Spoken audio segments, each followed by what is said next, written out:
Hello everyone.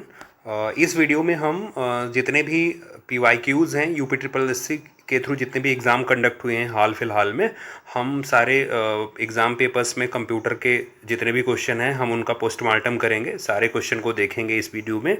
आप मुझे नहीं पता ये वीडियो कितनी लंबी हो सकती है, लेकिन आप आखिरी तक बने रहिए, आपको इससे ज़रूर कुछ फ़ायदा होगा। आपको अपकमिंग में अगर आपका एग्ज़ाम है तो 55-12 या फिर 32-84 जो भी एग्ज़ाम है आपका अपकमिंग में, तो इस एनालिसिस को आप अच्छे से देखिए। और कोशिश किया गया है कि आपको अच्छे से अच्छे समझा कंटेंट पे ध्यान दिया गया है।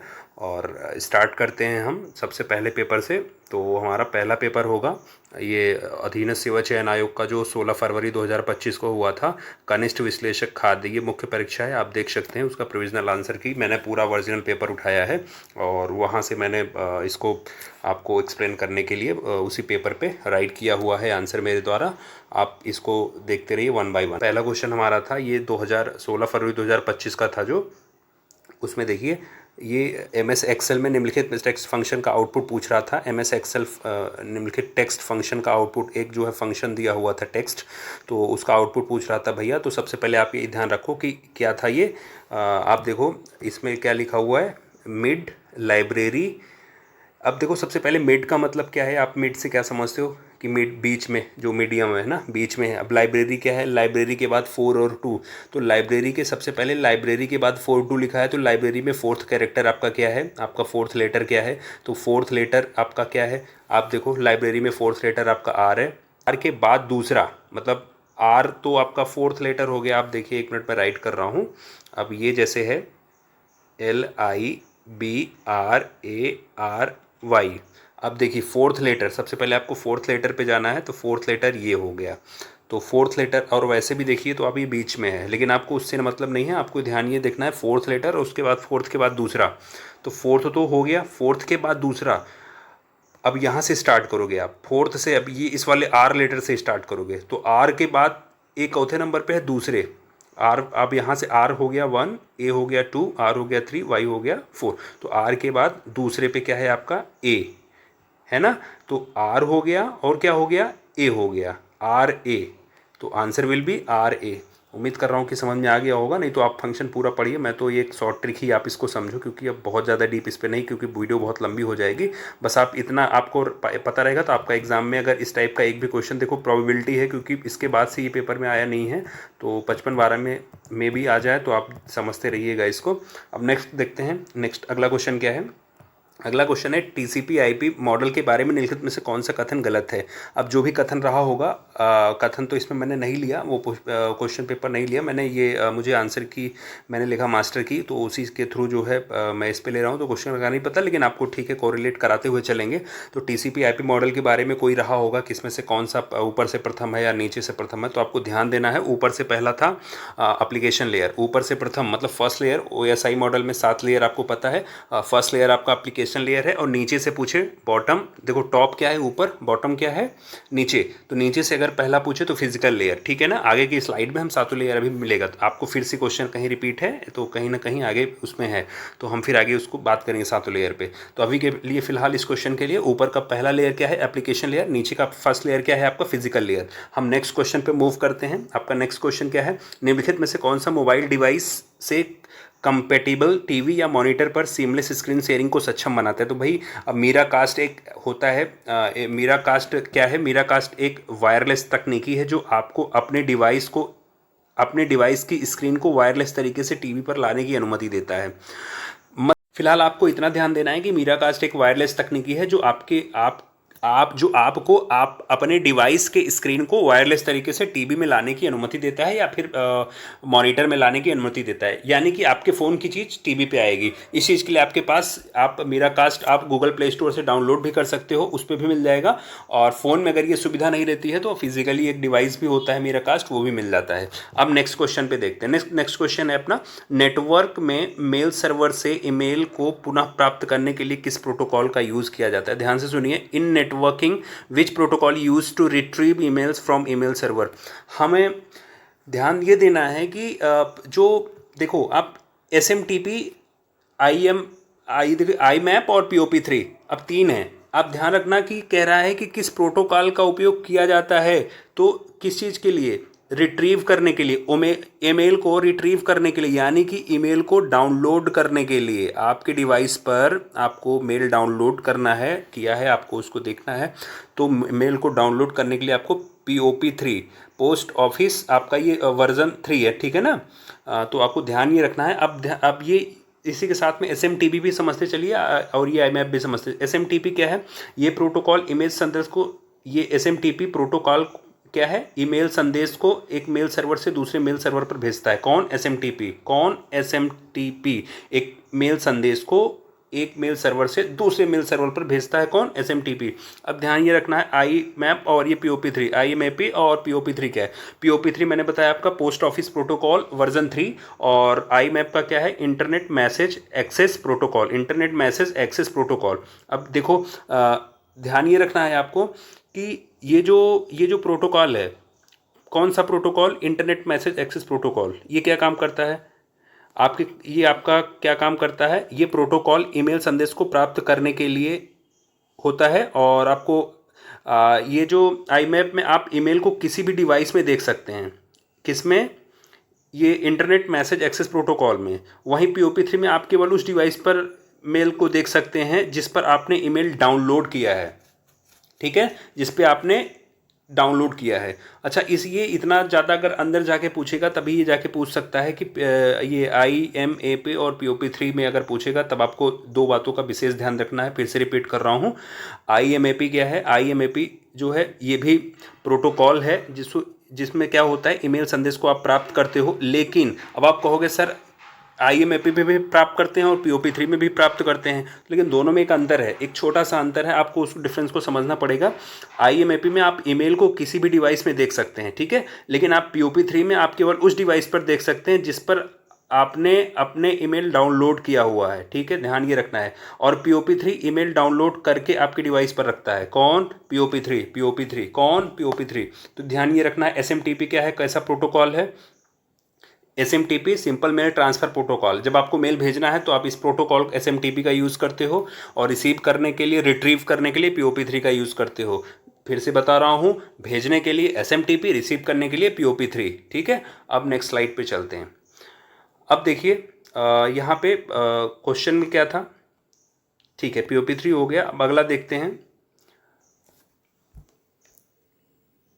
देखिए नेक्स्ट क्वेश्चन है, डेटा ट्रांसमिशन के लिए OSI मॉडल पर लेयर का सही क्रम क्या है? अब देखिए क्वेश्चन फिर से मिल गया ये कि डेटा ट्रांसमिशन के लिए OSI मॉडल पर लेयर का सही क्रम क्या है? OSI मॉडल पर लेयर का सही क्रम क्या है ऊपर से नीचे? तो भाई देखते रहिए आप, ये आपको अरेंज करना है। तो आपको अरेंज करना है, आपको एक आप ध्यान ये रखना कि आप एक फार्मूला कह सकते हो, या आप एक शॉर्टकट याद रखना आप, कि आप सेट करो न्यू DP। आप सेट करो न्यू DP कैसे? अब देखो, आप यहाँ पे देखिए, आप सेट करो, क्या सेट करो? आप सेट करो क्या?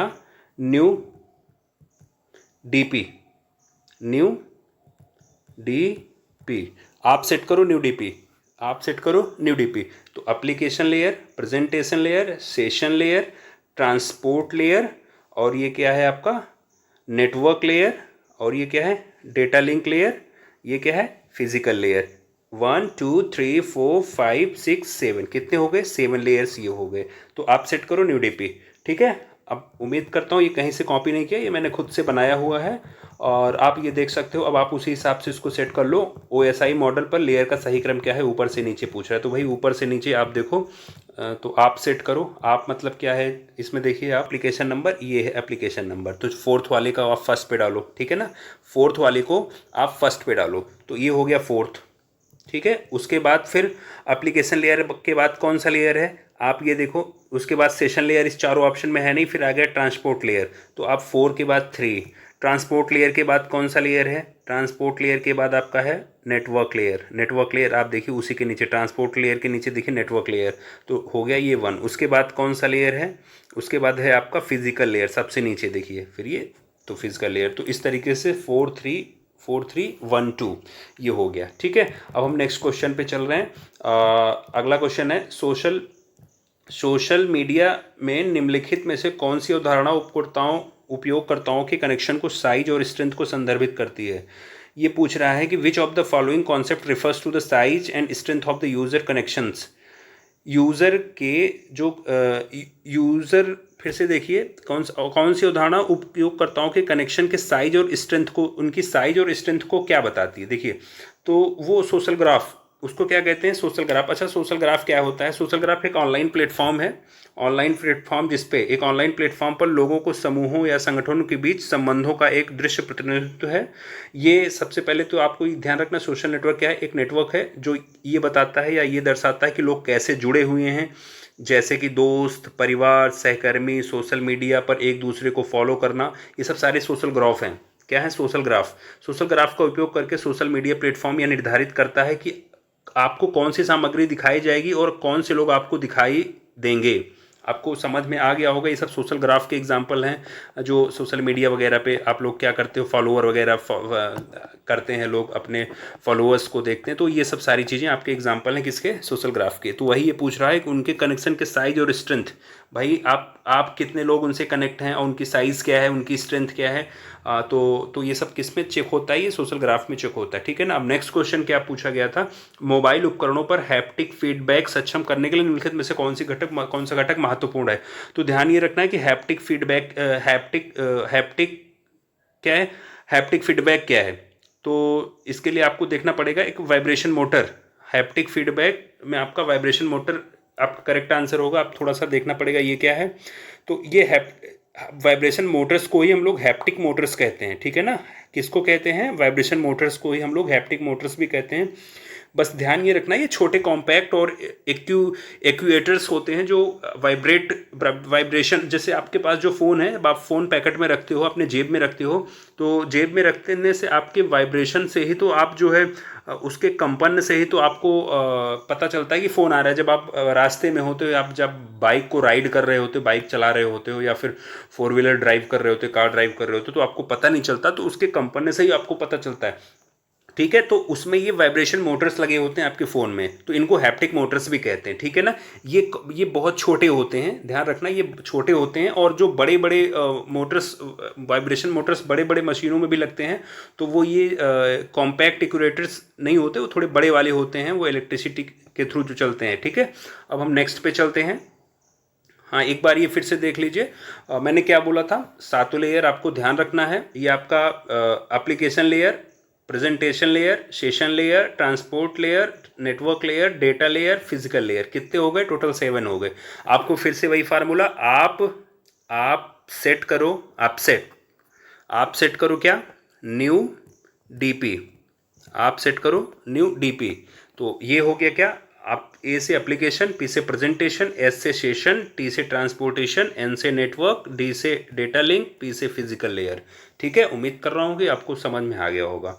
नेक्स्ट पे मूव करते हैं। अगला क्वेश्चन था मैच करने का, कि आप एक दूसरे से मैच करिए। इसमें जो है कुछ टेक्नोलॉजी दी हुई हैं, उनके डिस्क्रिप्शन दिए हुए हैं, विवरण दिए हुए हैं। तो टेक्नोलॉजीज़ क्या क्या हैं हमारी, आप ये देखिए, HTML, CSS, जावास्क्रिप्ट और SQL। तो ये मैच करना था इसके लिए। तो सबसे पहले HTML देखते हैं क्या है। HTML क्या है? HTML वेब पेज का स्ट्रक्चर बनाने के लिए इस्तेमाल किया जाता है, और ये बताता है कि वेब पेज पर क्या होगा, ठीक है ना। जैसे हेडिंग, पैराग्राफ, ईमेल। और दूसरा, अगर आपको नहीं पता HTML क्या है, तो मैं फिर से एक एग्जांपल के थ्रू आपको समझा देता हूँ, आपको हमेशा याद रहेगा। हाइपर टेक्स्ट मार्कअप लैंग्वेज, ये एक मार्कअप लैंग्वेज है। और दूसरा, आपको जैसे आप कोई घर बनाते हो ना, तो घर बनाते समय आपको एक नक्शा चाहिए होता है, ठीक है ना। वैसे वेब पेज बनाने के लिए हमें एक चीज़ चाहिए होता है। जैसे घर बनाने के लिए नक्शा होता है, वैसे वेब पेज बनाने के लिए HTML है, ठीक है ना। बिना नक्शे के आप घर नहीं बनाते हो, वैसे वेब पेज बिना HTML के नहीं बनता। तो जैसे घर बनाने के लिए नक्शे की ज़रूरत होती है, वैसे वेब पेज बनाने के लिए HTML की ज़रूरत होती है, ठीक है। अब ये देखो HTML, आप देखिए HTML किससे मैच है? वेब पेजों पर कंटेंट को स्ट्रक्चर करता है। तो मैंने क्या बताया, वेब पेजों पर कंटेंट को, वेब पेज पे कंटेंट जो आपको क्या दिखाना है वेब पेज पे, वो सारी चीज़ें आपको इसके थ्रू मिलेंगी। अब देखिए नेक्स्ट क्या है? CSS क्या है? Cascading style sheets.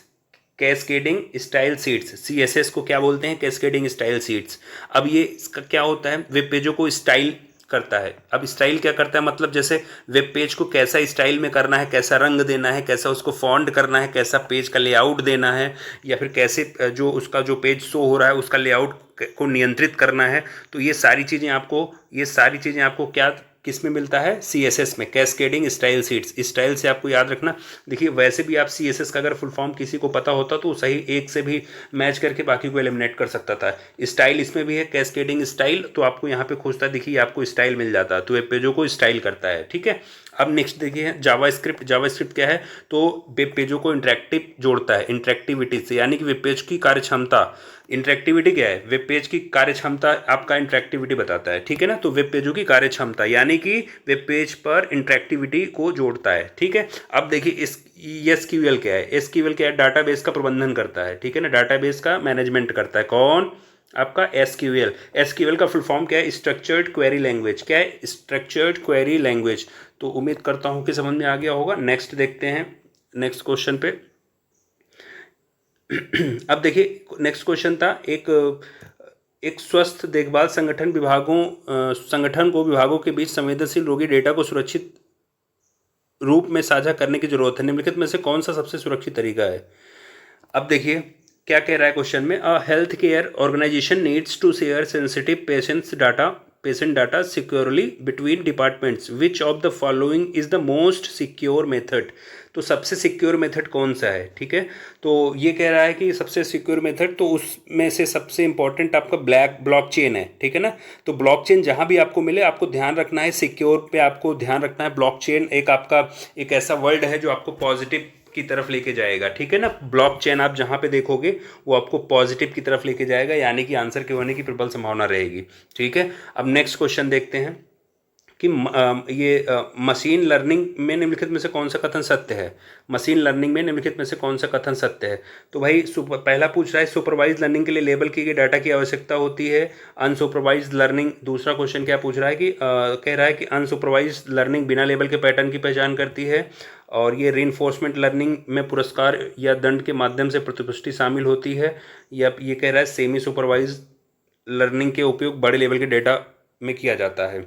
तो देखते हैं भाई कि इसमें से कौन सा कथन सत्य है। भाई सुपरवाइज लर्निंग के लिए लेबल किए गए डाटा की आवश्यकता होती है, एग्जैक्टली उसमें लेबल किए हुए डाटा की आवश्यकता होती है। अब अभी हम आगे थोड़ा सा स्लाइड में आपको फिर से एक बार रिवाइज कराएंगे क्या है, या फिर पहले रिवाइज करा देते हैं फिर हम आंसर पे आते हैं। तो सबसे पहले देखते हैं, अभी क्वेश्चन पे हम आएंगे, तो उसके पहले आप इसको देख लो। सबसे पहले सुपरवाइज लर्निंग क्या होती है। सुपरवाइज लर्निंग किसे कहते हैं, इसकी कितने कैटेगरी वाइज किसको कितने उसमें बांटा गया है। तो इसमें क्लासिफिकेशन क्या है, रिग्रेशन क्या है। तो इसके सुपरवाइज लर्निंग के मुख्यतः दो प्रकार हैं, कौन कौन से, क्लासिफिकेशन और रिग्रेशन। अब देखिए क्लासिफिकेशन क्या होता है, जब मशीन को ये निर्णय लेना होता है कि किस चीज़ को किस कैटेगरी या किस वर्ग में डालें तो उसे क्लासिफिकेशन कहते हैं। और जब मशीन को कोई नंबर या वैल्यू अनुमान लगाना होता है तो उसे रिग्रेशन कहते हैं। अच्छा नहीं समझ में आया, चलिए कोई बात नहीं, फिर से बताता हूँ। सुपरवाइज लर्निंग मतलब आपके सुपरविजन में रहेगा, आपको बताना पड़ेगा। क्या करना पड़ेगा, आपको बताना पड़ेगा। क्या बताना पड़ेगा, जैसे एग्जांपल से समझिए। डेटा जैसे मान लीजिए कि कोई कैट है, एक डॉग है। ठीक है ना, कैट है या डॉग है, तो आप उसकी तस्वीर दिखा रहे हो। ठीक है ना, आप उसकी क्या दिखा रहे हो, आप उसकी तस्वीर दिखा रहे हो। आप उसकी तस्वीर दिखा रहे हो और साथ में आपको ये कर रहे हो, आप उसका डाटा, उसका नाम भी लिख रहे हो। कैट के फिगर के नीचे आप लिख रहे हो बिल्ली, डॉग के फिगर के नीचे आप लिख रहे हो कुत्ता। जब आप लिख रहे हो ना, तो आप उस समय क्या कर रहे हो, आप उसको लेबल दे रहे हो। आप उसको क्या कर रहे हो, आप उसको कैटेगरी में बांट रहे हो, आप उसको लेबल दे रहे हो। ठीक है ना, उसके अलावा ये, और रिग्रेशन में क्या होगा, रिग्रेशन में आप जैसे जहाँ भी आपको न्यूमेरिक वैल्यू मिले, जैसे 5000, 85%, 37%, ये सब आप रिग्रेशन में डालोगे। ठीक है, अभी आगे और अच्छे से समझेंगे। कोई नंबर या वैल्यू आपको, अगर नंबर या वैल्यू में कोई मिल रहा है तो संख्यात्मक नंबर हो रहा है तो वो रिग्रेशन में आएगा। और आपका अगर क्लासिफिकेशन क्या होता है, जैसे हमेशा एक क्लास होगा, हाँ या ना, पास या फेल, मतलब ये सब सारी चीज़। जैसे मैं बोलूँ कि दो फिगर दिया, मैंने बोला एक कुत्ता है कि बिल्ली, तो आपको एक के साथ एक कुत्ता है जो इमेज में बनाया हूँ उसको आप डालोगे, किस में टैग डालोगे, उसका कैटेगरी वर्ग डालोगे। हाँ ये डॉग है तो लिखोगे आप डॉग। अब कैट है तो उसके नीचे लिखोगे बिल्ली। अगर मैं एक एक डेटा दे रहा हूँ तो मैं पूछूँ ये पास है या फेल, तो आपको दो में से एक बताना है, हाँ या ना, ठीक है ना। या तो पास है तो हाँ, नहीं है तो ना, ठीक है। पास है या फेल, तो पास है या फेल। एक मेल बोल रहा हूँ तो मैं तो आपसे पूछ रहा हूँ कि आप ये बताओ ये मेल स्पैम है या नॉर्मल मेल है, तो आपको दोनों में से एक बताना है। आपको एक एक वर्ग देना है उसको, एक टैग देना है, क्या स्पैम है यस, नॉर्मल है नो, तो ऐसे करके, ठीक है। तो ध्यान ये रखना है। आगे चलते हैं, अभी क्वेश्चन पे वापस आएंगे। लीनियर रिग्रेशन क्या है?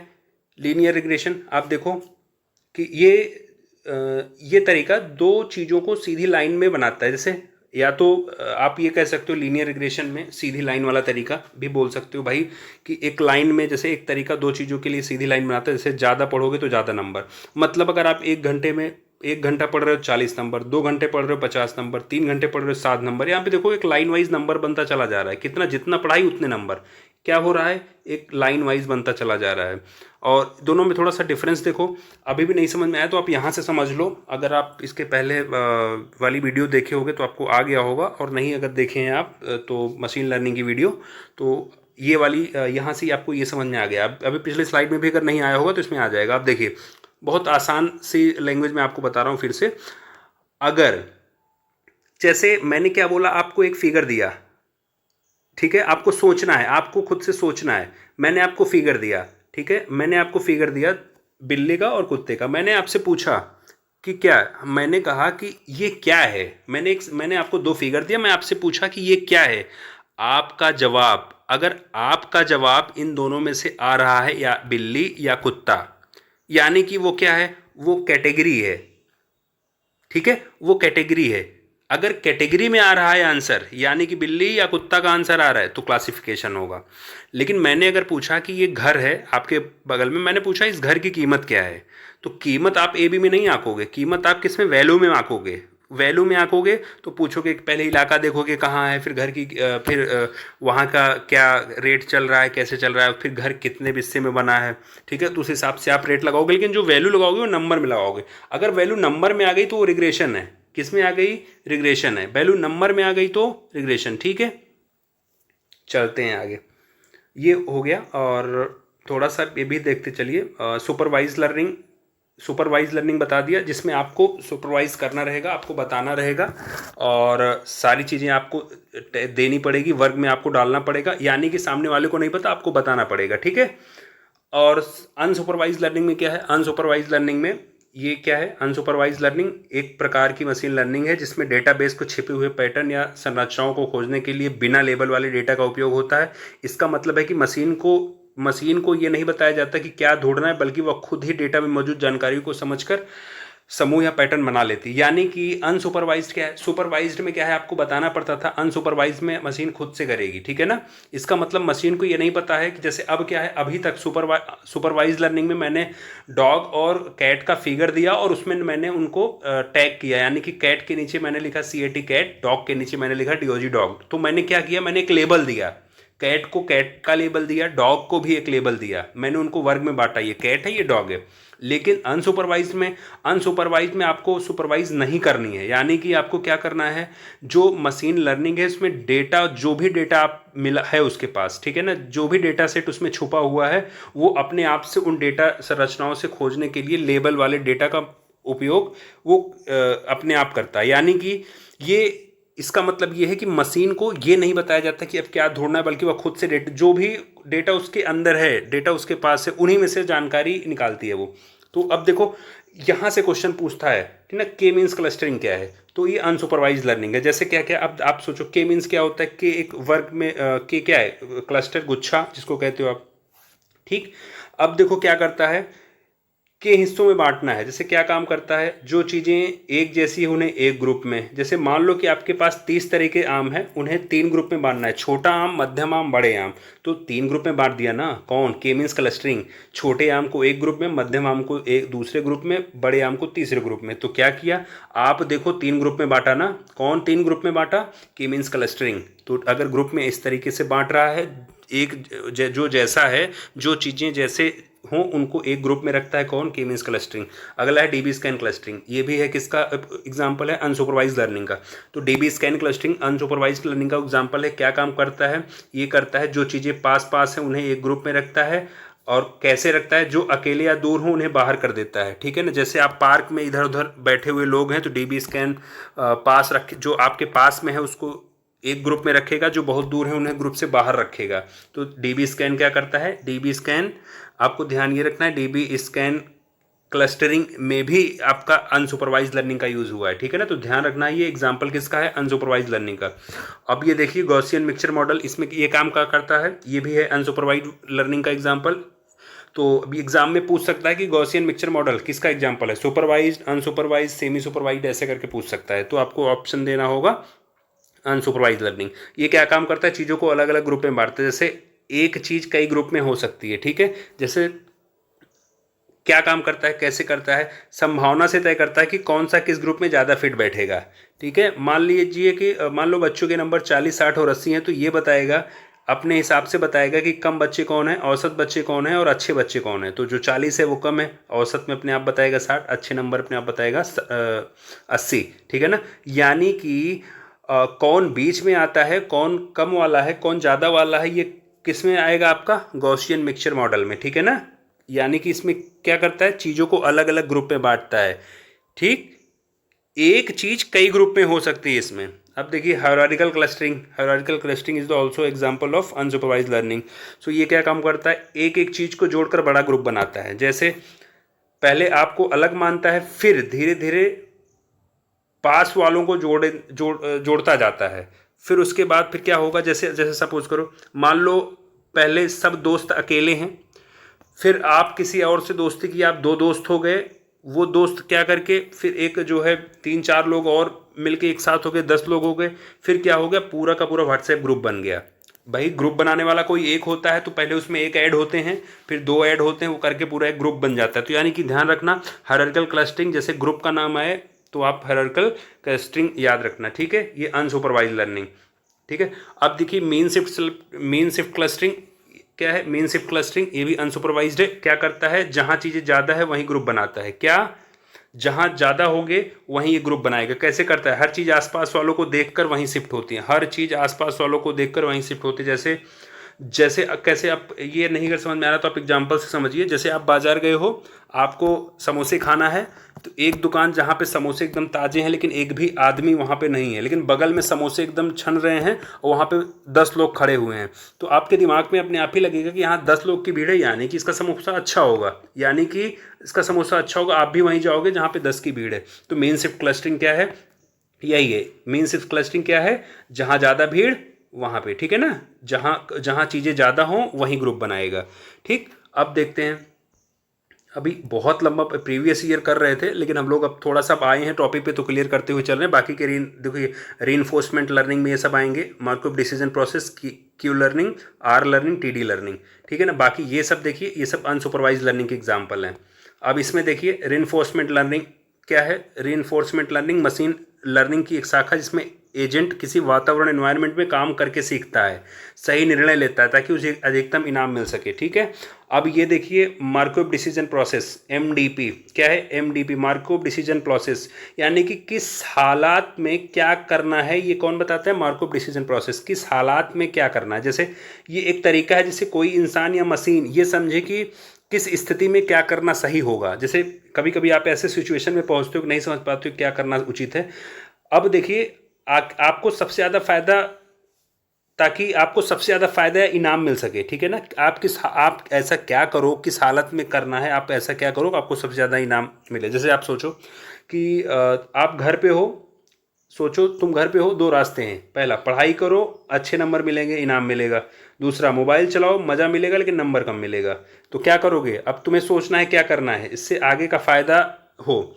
अब तुम्हें सोचना है कि आगे क्या करना है। ये जो आप सोचते हो, आप क्या सोचते हो, इनाम के लिए जो सोच रहे हो, यही एमडीपी है, ठीक है ना।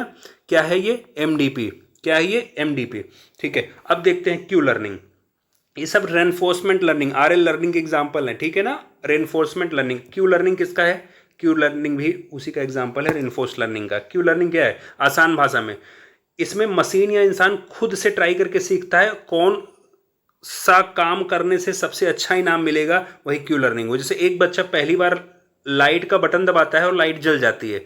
बच्चा समझ गया कि बटन दबाने से लाइट जलती है, तो भाई बार बार ट्राई कर रहा है और बार बार ट्राई करके सीख रहा है क्या करने से क्या होगा, यही क्यू लर्निंग बताती है। ठीक है ना। लाइट स्विच ऑफ करने से बंद हो गई बिजली, लाइट ऑन करने से चल गई। तो ये क्या बताता है, अनुभव से सीखना। क्यू लर्निंग क्या बताते हैं, अनुभव से सीखना। आर लर्निंग क्या है, औसत फायदा देखो। आर लर्निंग क्या है, औसत फायदा देखो। ठीक है। अब जैसे देखिए, अब एग्जाम्पल इसका भी देख लीजिए। इसमें मशीन ये नहीं देखती कि कभी क्या इनाम मिला, बल्कि देखती है लंबे समय में किस चीज़ से ज़्यादा फायदा है। मतलब आप लॉन्ग टर्म प्रॉफिट देखते हो, लॉन्ग टर्म प्रॉफिट देखते हो, तो आप ये कह सकते हो कि औसत फ़ायदा आप देखो। आर लर्निंग क्या कहता है, औसत फ़ायदा देखो। जबकि इसमें आप क्या करते हो, लॉन्ग टर्म प्रॉफिट देखते हो। जैसे कैसे, आप पर सपोज करो कि आप सब गाड़ी चलाते हो, टैक्सी ड्राइवर गाड़ी चला रहे हैं, तो 50 रुपये की सवारी बैठ रही है आज, कल 100 रुपये की, और परसों जो है वो फिर 50 रुपये की मिल रही है, और दूसरे रूट पे जाने से 400 की 300 की दिख रही है। तो यानी कि आर लर्निंग आपको ये बताएगी कि हर बार 100 या 50 नहीं मिलेगा, हर बार 500 नहीं मिलेगा। आप वो रास्ता सुनो, वो रास्ता अक्सर अच्छा पैसा देता है। आप वो रास्ता सुनो जो रास्ता आपको अक्सर अच्छा पैसा देता है। ये क्या कहलाएगी, ये आपकी आर लर्निंग कहलाएगी। यानी कि आर लर्निंग, फिर से बता रहा हूँ, औसत में फ़ायदा, औसत में क्या फ़ायदा है वो देखो। टीडी लर्निंग में हर स्टेप पर थोड़ा थोड़ा सीखो। आर लर्निंग में औसत में फ़ायदा वो देखो। क्यू लर्निंग में ट्राई करके सीखो। एमडीपी में सही समय पर सही फैसला कैसे लो, ये आप एमडीपी में देखो। टीडी लर्निंग बता दिया ना, हर स्टेप पर थोड़ा थोड़ा सीखो। जैसे थोड़ा थोड़ा सीखो। इसमें मशीन एकदम पूरा खेल खत्म होने का इंतजार नहीं करती, बल्कि हर कदम पर थोड़ा थोड़ा सीखती है। जैसे आप देखो, टीडी लर्निंग ही तो है। आप गेम खेल रहे हो, सांप सीढ़ी का गेम खेल रहे हो, जैसे ही 4 आता है तुम सोचते हो आगे की सीढ़ी, सीढ़ी मिल गई, बहुत अच्छा है। अब आप जंप कर गए, स्लाइडर से चढ़ के आप सीढ़ी के ऊपर मिल गए, और जैसे ही आप आगे बढ़े फिर 14 आ गया, जहाँ सांप है तो आपको बुरा हो गया, आप नीचे फिर से आ गए। यानी कि हर बार नई जगह से कुछ सीखते हो। सांप काटा, आप नीचे आ गए, कुछ सीखे। सीढ़ी से आप ऊपर चले गए। टीडी लर्निंग यही है, हर बार नई जगह से कुछ सीखने को मिलता है, टीडी लर्निंग। ठीक है ना। ये टेम्पोरल डिफरेंस, थोड़ा थोड़ा सीखो, मतलब थोड़ा थोड़ा सीखो। अब देखते हैं semi supervise learning. Semi supervise learning क्या है, सेमी सुपरवाइज लर्निंग ये मशीन लर्निंग की एक ट्रिक है जिसमें थोड़ा सा पढ़ाया गया डेटा होता है, यानी कि जिसमें सही जवाब बताया गया है, और बहुत सारा डेटा बिना पढ़ाया गया डेटा होता है, यानी जिसमें जवाब नहीं बताया गया है। मशीन दोनों को मिलाकर सीखती है। ठीक है ना। मशीन इसमें जो थोड़ा सा डेटा उसको बताया गया है वो, और उसके बाद बहुत सारा डेटा उसको बिना बताया गया वो उसके पास है। ठीक है ना। तो उन दोनों से सीखती है। मान लो आपके पास 10 बच्चों की फ़ोटो है, आपके पास 10 बच्चों की फ़ोटो है, उनमें से 2 फोटो पर लिखा है ये लड़का है ये लड़की है। ठीक है ना। आपके पास 10 फोटो है, उसमें से 2 फोटो पर ही सिर्फ लिखा है कि ये लड़का है, 1 फोटो पर लिखा है ये लड़की है, बाकी 8 फोटो पे कुछ नहीं लिखा। अब मशीन क्या करेगी इस कंडीशन में, है ना। मशीन क्या करेगी, मशीन पहले वो 2 फोटो देखेगी जिसमें लिखा है कि कौन लड़का है कौन लड़की है।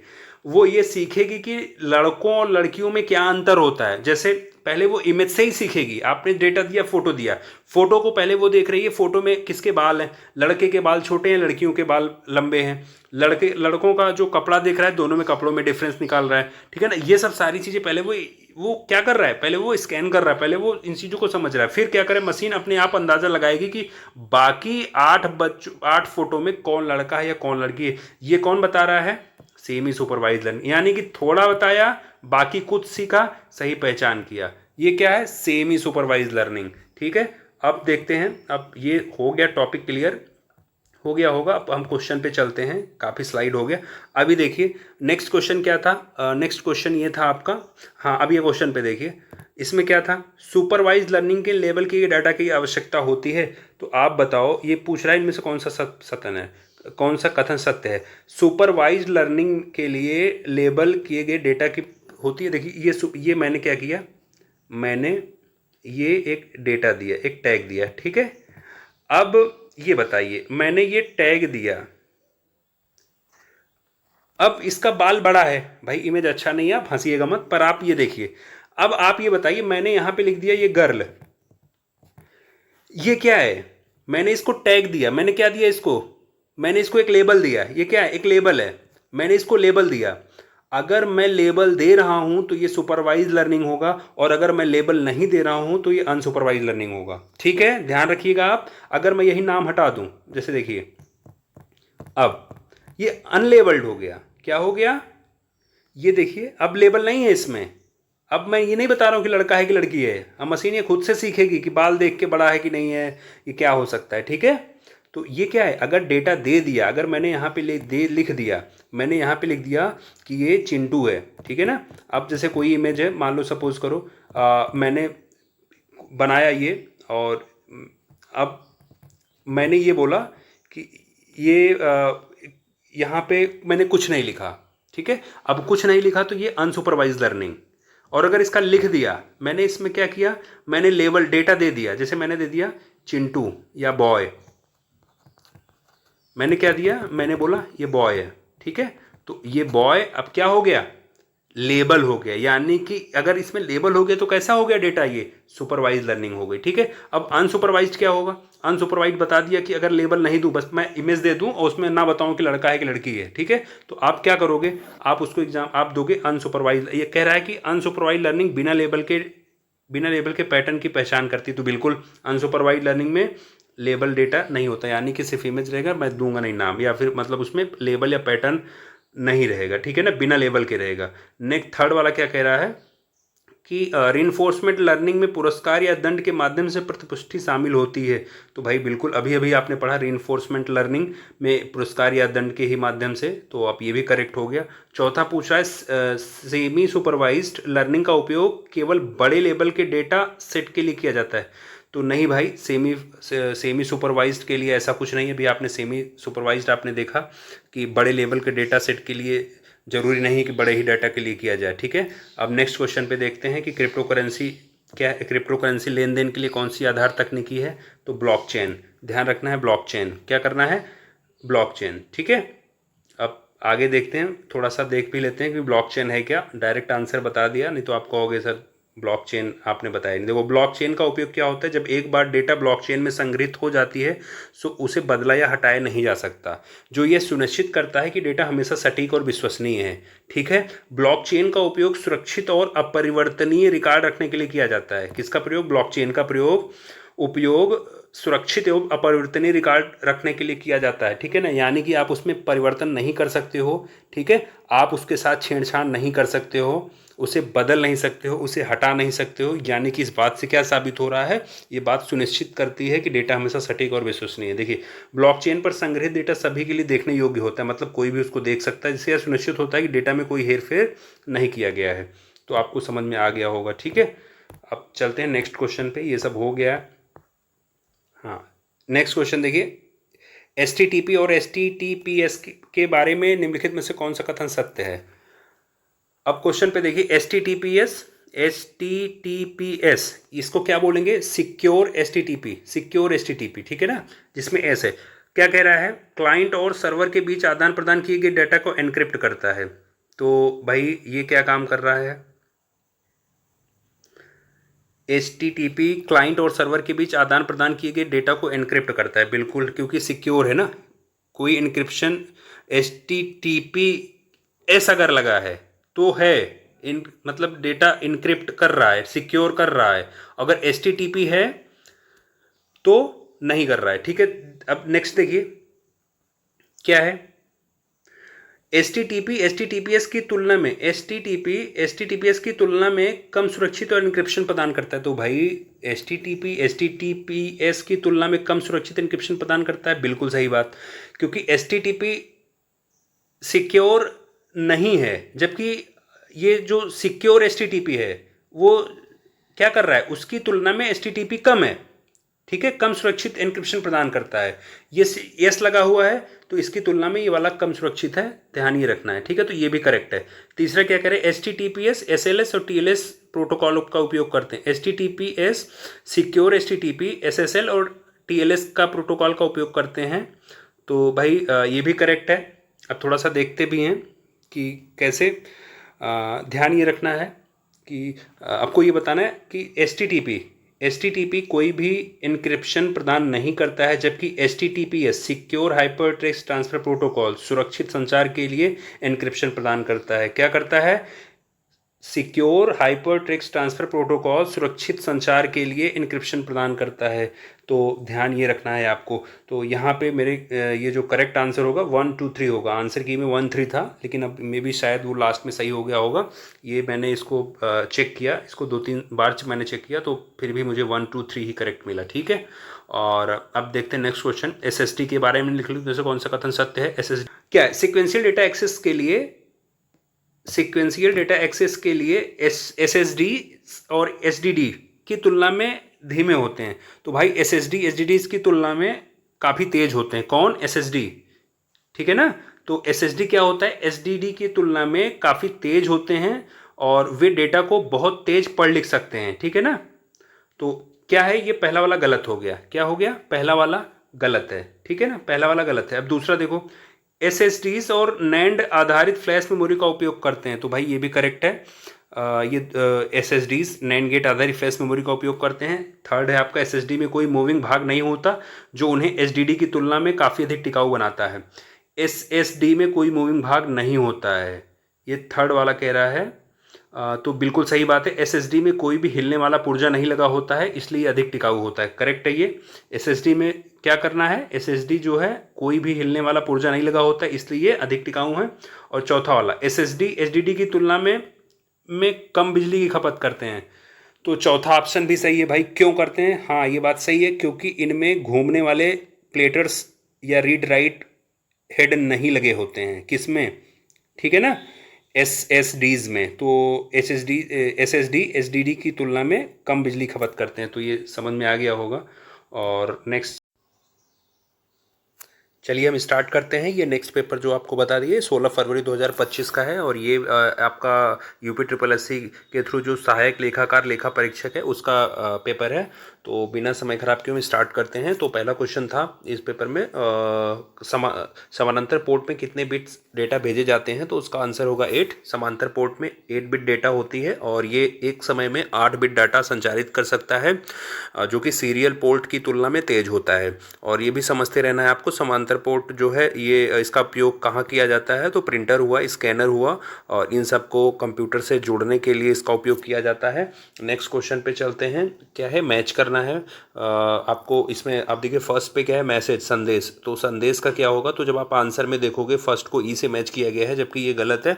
और मेरे हिसाब से जो होना चाहिए वो फर्स्ट का जो है, मैंने इसको सर्च किया और पता किया, बुक में भी देखा, तो शायद फाइनल आंसर की में बदला होगा इसका, लेकिन फिलहाल मैं बता दे रहा हूँ। संदेश का जो है पहले का ए होगा।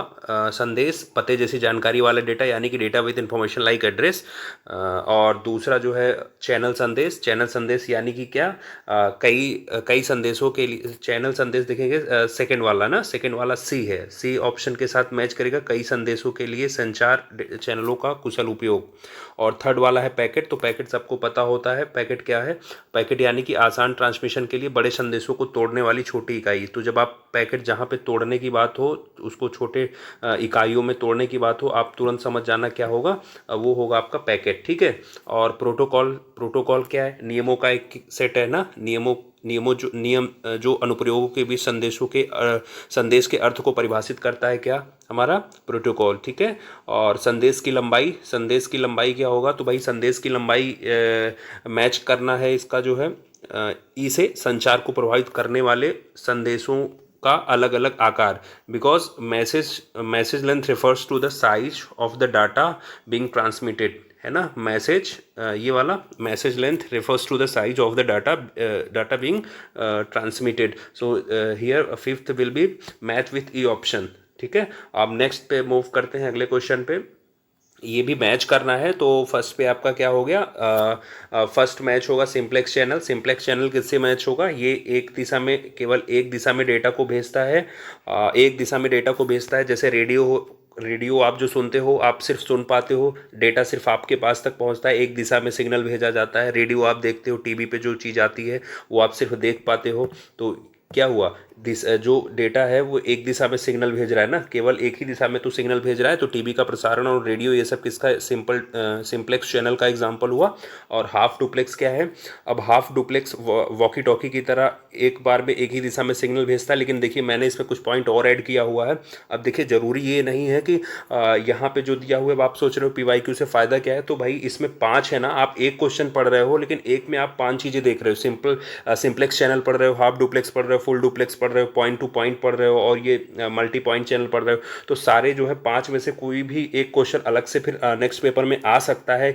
जरूरी नहीं है कि वो मैच करने के लिए ही हो, इन 5 में से कोई एक पॉइंट का एक क्वेश्चन बना के दे दे। तो इस वजह से आप पूरा इसको आप पूरा रिसर्च करके जाओ, पोस्टमार्टम करके जाओ, और आपका पूरा कॉन्सेप्ट भी क्लियर हो जाएगा। जैसे इस क्वेश्चन को पढ़ रहे हो तो आप सारी चीज़ें पढ़ रहे हो, simplex, half duplex, full duplex, point two point और ये मल्टी पॉइंट चैनल, ठीक है। तो इस वजह से ये आपके लिए फ़ायदेमंद है।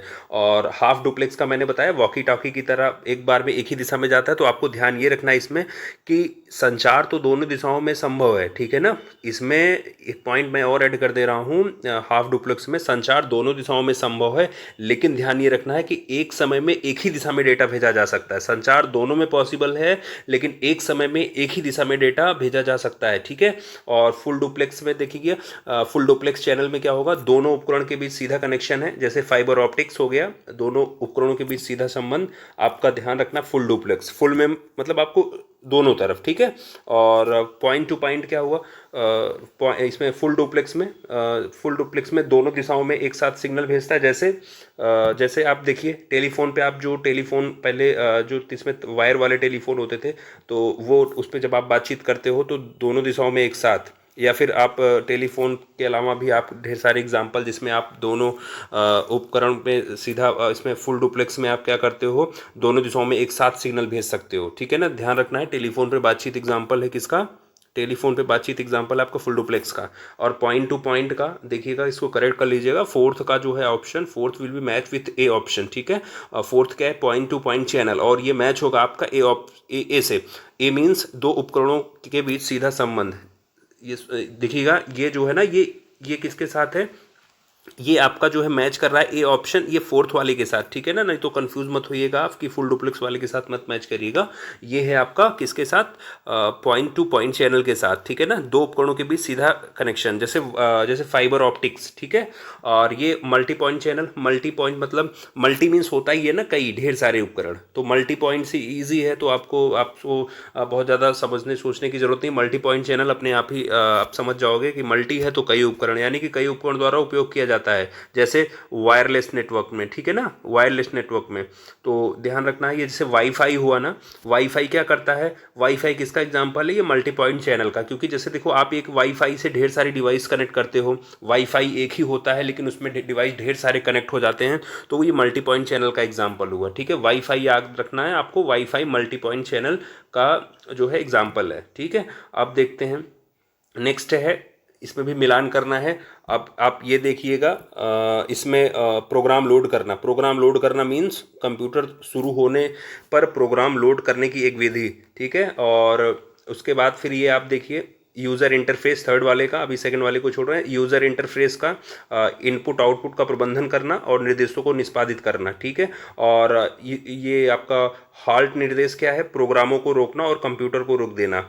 और समवर्ती प्रोग्राम, यानी कि देखिए कुछ चीज़ें ऐसी हैं जो आप इंग्लिश में देखेंगे, तो समवर्ती का मतलब कंकरेंट प्रोग्राम, ठीक है ना, एग्जीक्यूशन। तो समवर्ती का होगा मेमोरी में एक साथ कई प्रोग्राम चलाना, क्या होगा, समवर्ती प्रोग्राम, ठीक है।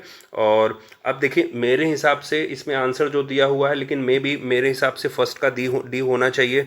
प्रोग्राम लोड करना मतलब जो है फर्स्ट का डी तो करेक्ट है। और सेकंड का, जो सेकंड वाले में देखिए मेरे हिसाब से जो प्रोग्राम स्टार्ट लिखा हुआ है ना, तो प्रोग्राम स्टार्ट, ये जो देखिए प्रोग्राम स्टार्ट लिखा हुआ है, ये आप इसमें दिया हुआ है कि सेकंड का, जो आप देख रहे हो इसमें सेकंड का सी दिया हुआ है, ठीक है। लेकिन मेरे हिसाब से सेकंड का डी होना चाहिए। लेकिन यहाँ पे फिलहाल आप आंसर की को मानो, आंसर में जो बता रहा है प्रोग्राम स्टार्ट करना बता रहा है ऑप्शन में, देखिए 2 का सी, तो 2 का सी कंप्यूटर बंद होने पर मेमोरी साफ हो जाती है, ठीक है ना। जबकि ये होना चाहिए सेकंड का डी ना, कंप्यूटर शुरू होने पर प्रोग्राम लोड करने की एक विधि, तो ये होना चाहिए था। और थर्ड वाले का देखिए यूज़र इंटरफेस क्या है, यूज़र इंटरफेस, तो यूज़र इंटरफेस क्या करता है, इनपुट आउटपुट का प्रबंधन करता है और निर्देशों को निष्पादित करता है। हार्ड निर्देश क्या करता है, प्रोग्रामों को रोकता है और कंप्यूटर को रोक देता है। समवर्ती का बता ही दिया। फिफ्थ का आपका ए के साथ, ठीक है, समवर्ती प्रोग्राम निष्पादन मेमोरी में एक साथ कई प्रोग्राम चलाता है। तो मैं फिलहाल जो आंसर की में था वो बता दिया, लेकिन मेरे हिसाब से सारी चीज़ें ठीक होंगी। लेकिन फर्स्ट का डी होना चाहिए यहाँ पे, और सेकंड का देखिए फर्स्ट का आपका क्या होना चाहिए, फर्स्ट का भी डी होना चाहिए और सेकंड का भी डी ही होना चाहिए। जबकि ये आप आंसर में ऐसा नहीं है, तो ये जाएगा फिफ्थ वाले के साथ, नॉन ऑफ दीज, इनमें से कोई नहीं। तो आप इसको समझ लीजिएगा। लेकिन इस हिसाब से तो मैंने आपको बता दिया, लेकिन मेरे हिसाब से फर्स्ट का भी डी होना चाहिए, सेकंड का भी डी होना चाहिए, क्योंकि प्रोग्राम लोड करना मतलब कंप्यूटर शुरू होने, प्रोग्राम लोड करने की एक विधि है। और प्रोग्राम स्टार्ट में भी यही होना चाहिए क्या, कि कंप्यूटर शुरू होने और प्रोग्राम लोड करने की एक विधि है, ठीक है। बाकी आंसर की में जो है वो मैंने आपको बता दिया। नेक्स्ट पे करते हैं, नेक्स्ट देखते हैं, ये भी मैच करने का है। और पहला क्या है, मिलाना है तो निर्देशिका संरचनाएं। अब देखिए फर्स्ट का निर्देशना संरचनाएं, देखिए आप हिंदी में है तो आप इंग्लिश पे जाओ, डायरेक्टरी स्ट्रक्चर्स। तो डायरेक्टरी क्या होता है, जैसे आप बहुत पहले बीएसएनएल के जो टेलीफोन होते थे, तो जब जो कनेक्शन लेता था उसको एक डायरेक्टरी मिलती थी। वो डायरेक्टरी क्या होता था, उसमें ढेर सारे सबके नेम होता था, सबके फ़ोन नंबर होते थे, एड्रेस होते थे, नेम होता था और उनका फ़ोन नंबर होता था। तो उसको क्या बोलते थे, निर्देशिका, ठीक है। अब यहाँ पे क्या हो रहा है, कह रहा है मैच करने के लिए, तो यहाँ पे भी आप देखो फर्स्ट का किसके साथ, इसमें भी जो मैच का ऑप्शन दे रहा है, इसमें भी मुझे एरर दिख रहे हैं। तो मुझे जो करेक्ट लगा, मैंने जो सर्च किया उसमें जो करेक्ट लगा, मे बी फाइनल आंसर की में बदलाव हुआ होगा। तो आप जो भी देखिए फर्स्ट का मेरे हिसाब से निर्देशिका संरचना जो है वो फर्स्ट का किसके साथ मैच होगा, डी के साथ होगा, ठीक है ना। निर्देशिका संरचना मीन्स होता क्या है, जो डायरेक्टरी होती थी वो नाम होता था, उसमें सारी चीज़ें विवरण वगैरह। तो आप वन का डी के साथ जाओ, और फाइल प्रबंधन को आप मैच करो किसके साथ, फाइल प्रबंधन उपकरण में आप मैच करो किसके साथ, सेकंड वाले को आप ई के साथ मैच करो ना, डिवाइस के बीच फाइलों को ले जाने और हेरफेर करने के लिए का उपकरण, ठीक है। और थर्ड वाले का फाइल की जानकारी क्या होती है भाई, फाइल की जानकारी थर्ड का सी फाइल ओवर राइटिंग से बचाता है और पहुंच का प्रबंधन करता है, ठीक है। और फोर्थ का ए सुरक्षा तंत्र क्या है, सुरक्षा तंत्र मतलब फाइल की अखंडता सुनिश्चित करता है और अनधिकृत पहुंच को प्रतिबंधित करता है। फिफ्थ का क्या है, फाइल सुरक्षा फाइल एक्सेस सुरक्षा, तो ये होगा बी के साथ, अधिकृत उपयोगों तक पहुंच को नियंत्रित और सीमित करता है, ठीक है। अब आप बाकी ये जो आंसर की में है आप देख लीजिएगा, मेरे हिसाब से जो है वो यही है। अब इसमें आंसर की में जो दिया हुआ था, मुझे बुक वगैरह में और सर्च करने पे भी मिला नहीं है ये ऑप्शन इसके साथ, ठीक है। तो अब ये नेक्स्ट क्वेश्चन पे क्या कह रहा है, एक समीकरण है जो वर्कशीट डेटा को संचालित करता है, तो उसको क्या कहते हैं भाई। आपको पता है फार्मूला होता है ना, formula is an equation that performs operation on worksheet data. तो वो होगा आपका क्या फार्मूला। प्रोटोकॉल का एक स्तरित सेट कौन सा होता है, which is a layered set of protocols. तो प्रोटोकॉल्स का लेयर सेट कौन सा होता है भाई, ट्रांसमिशन कंट्रोल प्रोटोकॉल और इंटरनेट प्रोटोकॉल, टीसीपी आईपी। और नेक्स्ट देखते हैं, डायल अप लाइन पर आईपी पैकेट रिले करने वाला पहला प्रोटोकॉल कौन सा था, तो which was the first protocol for relying the IP packets over dial up line. So answer will be serial line up. Next देखते हैं क्या कह रहा है क्वेश्चन कह रहा है, निम्नलिखित में से कौन सा उपकरण आपको एक कंप्यूटर की पावर को टेलीफोन प्रणाली की वैश्विक पहुंच के साथ संयोजित करने की अनुमति देता है, तो वो है मॉडम, ठीक है ना, मॉडम। तो नेक्स्ट पे चलते हैं, एनईजीपी की आर्किटेक्चर में कितनी परतें शामिल होती हैं, तो एनईजीपी में आर्किटेक्चर की 3 परतें शामिल होती हैं। तो सबसे पहले एनईजीपी क्या है, नेशनल ई गवर्नमेंट प्लान है, भारत सरकार द्वारा शुरू किया गया एक पहल है। और इसका उद्देश्य क्या होता है, ई गवर्नमेंट के माध्यम से नागरिक केंद्रित सेवा कराना, सेवा प्रदान करना, ये है इनका मेन ऑब्जेक्टिव। कि जैसे आप जितने भी नागरिक हैं उनको एकीकृत केंद्रीय सेवा प्रदान कराना, और ये भारत सरकार द्वारा शुरू किया गया एक इनिशिएटिव है। अब इसमें देखिए, अब जैसे कह रहा है कि इसकी कितनी परतें होती हैं, तो 3 होती हैं। एक क्या है, एक राज्य स्तर है, एक केंद्र स्तर है, स्टेट और एक सेंट्रल हो गया, एक आपका एकीकृत। अच्छा, एकीकृत क्या है? जिसमें राज्य और केंद्र मिलकर काम करते हैं, ठीक है ना। तो फिर से देखिए 3 परतें कौन कौन सी हैं। एक हो गया आपका सेंट्रल स्तर पे सेंट्रल गवर्नमेंट, यानी कि राज्य स्तर, सॉरी स्टेट गवर्नमेंट का जो राज्य स्तर पे है, और केंद्र स्तर सेंट्रल गवर्नमेंट लेवल पे। और एक होता है एकीकृत, जो आपका दोनों मिलके ना, स्टेट गवर्नमेंट और ये सेंट्रल दोनों मिलके करते हैं। तो अब नेक्स्ट देखिए, अर्पानेट मैच करना है। आप देखिए अर्पानेट किसके साथ होगा? अर्पानेट यानी कि इंटरनेट का अग्रदूत, जिसको कहते हैं इंटरनेट का प्रिकर्सर। अब देखिए क्वेश्चन पूछ कैसे रहा है, यहाँ पे चाहता तो इंटरनेट का अग्रदूत लिख सकता था, प्रिकर्सर मीन्स होता है अग्रदूत, लेकिन अब ये प्रिकर्सर लिखा है क्योंकि टफ वर्ड यूज़ कर रहा है। तो अर्पानेट ध्यान रखना है, इंटरनेट का प्रिकर्सर 1969 पे अमेरिकी रक्षा विभाग द्वारा वित्त पोषित इंटरनेट का अग्रदूत। और ईथरनेट क्या होता है? 1973 में जेरोक्स पार्क में ईथरनेट प्रोटोकॉल विकसित किया। अब रे टॉमलिंसन क्या है? रे टॉमलिंसन 1971 में ईमेल के मानक यूज़र नेम होस्ट नेम प्रारूप विकसित किया। और टिम्बर्नर्स ली क्या है? आप देखिए 1991 में www की अवधारणा विकसित की, ठीक है ना। X.25 क्या है? X.25 तो भाई ये वाला है ना, फ़ोन लाइनों का उपकरण करने के लिए एक पैकेट स्विचिंग प्रोटोकॉल है, जिसका उपयोग शुरुआती नेटवर्क में किया जाता था, पर अब नहीं किया जाता। अब थोड़ा सा देख लेते हैं फिर से यहाँ पे आपको। यहाँ पे ईथरनेट क्या है? तो ईथरनेट आप देखो, यह एक पैकेट स्विचिंग प्रोटोकॉल है जो फ़ोन लाइन का उपयोग करता है। इसका उपयोग शुरुआती नेटवर्क में किया जाता है। अभी के समय में ईथरनेट का उपयोग ना के बराबर है या बहुत कम है। तो आप ध्यान रखना, ईथरनेट क्या है? एक पैकेट स्विचिंग प्रोटोकॉल है जो फ़ोन लाइनों का उपयोग करता था, ठीक है। अब X.25 क्या है? ये भी एक प्रोटोकॉल है, ठीक है। X.25 क्या है? ये भी एक प्रोटोकॉल है, और इसका उपयोग क्या शुरुआती नेटवर्क के पैकेट स्विचिंग के लिए किया जाता था। शुरुआती नेटवर्क में पैकेट स्विचिंग के लिए इसका यूज़ किया जाता था। नेक्स्ट में मूव करते हैं, जो आपको अपने पीसी से आईएसपी तक सीधी लाइन के बिना इंटरनेट से कनेक्ट करता है, उसके क्या कहते हैं? तो भाई आप खुद सोचो ना, कि बिना तार के,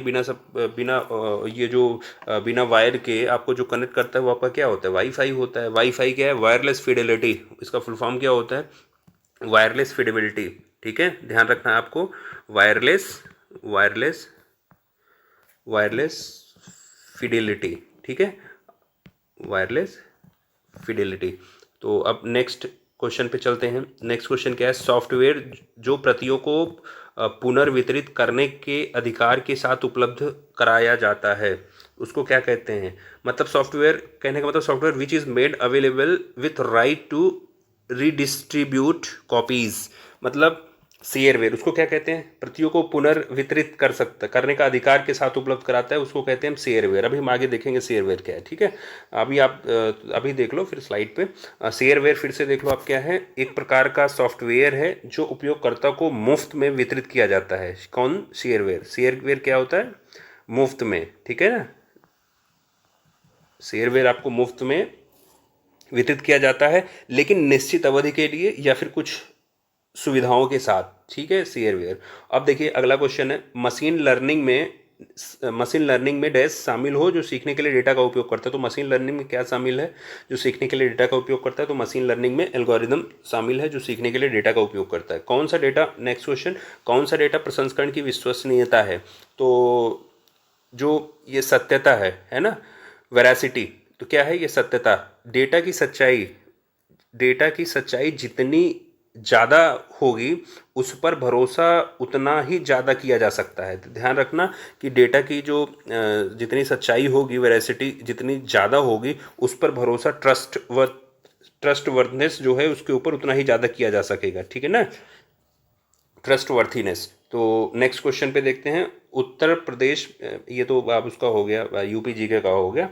अब यहाँ से ये पेपर, यहाँ पे इतने क्वेश्चन थे। अब नेक्स्ट पेपर है अपना कौन सा? उत्तर प्रदेश अधीनस्थ सेवा चयन आयोग का ये पेपर है आपका 2 फरवरी 2025 का पेपर है, ठीक है। ये कनिष्ठ विश्लेषक औषधि का पेपर है, 2 फरवरी 2024 को हुआ था जो, ठीक है। अब इस क्वेश्चन में देखते हैं क्या कह रहा है। पहला क्वेश्चन है कंप्यूटर का, एक्सेल फार्मूला, ये जो डॉलर चिन्ह क्या दर्शाता है? एक्सेल फार्मूला में ये डॉलर चिन्ह क्या दर्शाता है? तो भाई ये जो डॉलर है ना, it indicates an absolute cell reference, ये जो है एब्सोल्यूट सेल रेफरेंस को इंडिकेट करता है। अब देखते हैं एक्सेल में जो एब्सोल्यूट सेल रेफरेंस होते, ये जो सेल रेफरेंस होते हैं, ये एक ऐसे रेफरेंस को रेफर करता है जो लॉक होता है। ये जो लॉक होता है ताकि कॉपी करने पर रो और कॉलम ना बदले, ठीक है। तो इसका उपयोग क्यों किया जाता है एक्सेल में? एब्सोल्यूट रेफरेंस एक ऐसे रेफरेंस है जो ये रेफर करता है जो लॉक होता है, ताकि कॉपी करने या रो और कॉलम कॉपी करने पर कोई भी चीज़ कॉपी करो तो उसके रो और कॉलम ना बदलें, ठीक है ना, उस चीज़ के लिए इसका उपयोग किया जाता है। अब देखिए नेक्स्ट क्वेश्चन है, एमएस वर्ड में निम्नलिखित में से कौन सी सुविधा आपको किसी दस्तावेज को डेटा स्रोत से लिंक करने और व्यक्तिगत पत्र या फिर लेबल सृजित करने में अनुमति देती है? तो which of the following features in MS Word allows to you to link a document to data source and generate personalize letters और लेबल्स? तो it should be mail merge. तो ये क्या होता है आप देख लो, ये बल्क ईमेल भेजने के लिए मेल मर्ज का उपयोग क्यों किया जाता है? बल्क में ढेर सारे मेल भेजने के लिए इसका यूज़ किया जाता है। और मेल मर्ज जो है क्या है, एक ऐसी प्रक्रिया है जो आपको एक ही दस्तावेज को कई प्राप्तकर्ताओं के लिए पर्सनली उनको भेजने या व्यक्तिकृत करने की अनुमति देता है, ठीक है ना, जैसे पर्सनली उनको भेजने की अनुमति देता है। तो आपको ध्यान रखना मेल मर्ज। नेक्स्ट देखते हैं HTTP 404 त्रुटि एरर क्या है? तो भाई HTTP जब भी अब आप कभी कोई वेबसाइट खोलते हो अगर ये लिख के आ जाता है यानी कि सर्वर पर इसका मतलब क्या नहीं कि जो पेज आप ढूंढ रहे हो, ठीक है ना, उस पे जिस वेब पेज पे आप पहुंचना का प्रयास कर रहे हो वो सर्वर पर नहीं मिल रहा है, ठीक है ना। इस HTTP 404 एरर का मतलब ये है कि आप जिस पेज पर पहुंचने का प्रयास कर रहे हैं वो सर्वर पर नहीं है या सर्वर पर मिल नहीं रहा है, ठीक है, तो ध्यान रखना है ये। अब 69 क्वेश्चन पे देखिए, निम्नलिखित में से कौन सा कथन गलत है? तो बस कुछ सारे सही रहे होंगे, ये गलत कह रहा है। तो भाई ये कीबोर्ड सिस्टम यूनिट का एक हिस्सा है, तो नहीं, ये सही नहीं है। कीबोर्ड सिस्टम यूनिट का हिस्सा नहीं, क्योंकि एक इनपुट डिवाइस है जो कंप्यूटर में डेटा और निर्देशों को इनपुट करने के लिए किया जाता है, ठीक है ना। हाँ, तो अब नेक्स्ट पे देखते हैं ये निम्नलिखित में से किस प्रकार की मेमोरी हार्ड ड्राइव और स्वैप फाइल में संग्रहित करती है? किस प्रकार की मेमोरी हार्ड ड्राइव पर स्वैप फाइल में डेटा संग्रहित करती है? तो उसको वर्चुअल मेमोरी कहते हैं। तो भाई ध्यान रखना ये वर्चुअल मेमोरी है। कौन सी मेमोरी है? स्वैप फाइल, ये वर्चुअल मेमोरी है। और ये है क्या? Swap file. देखिए इसे जो है पेज फाइल या स्वैप स्पेस भी कहते हैं, इसको पेज फाइल भी कहते हैं और स्वैप स्पेस भी कहते हैं। ध्यान आपको ये रखना है, इसको क्या कहते हैं? Swap file. क्या कहते हैं? स्वैप फाइल, ठीक है, स्वैप फाइल। और क्या कहते हैं? स्वैप फाइल, या फिर आप इसको क्या कहते हैं? स्वैप स्पेस, ठीक है। अब है क्या ये? इसे पेज फाइल या स्वैप स्पेस भी कहते हैं। ये हार्ड ड्राइव या एसएसडी पर बनाया जाता है। ये किस पे बनाया जाता है? ये हार्ड ड्राइव या एसएसडी पर बनाया जाता है। अब आपको इसको सेकेंडरी मेमोरी भी कहते हैं, द्वितीय भंडारण भी कहते हैं, किसको? वर्चुअल मेमोरी को। अब नेक्स्ट क्वेश्चन देखिए, रॉबिन शेड्यूलिंग किस प्रकार की शेड्यूलिंग है?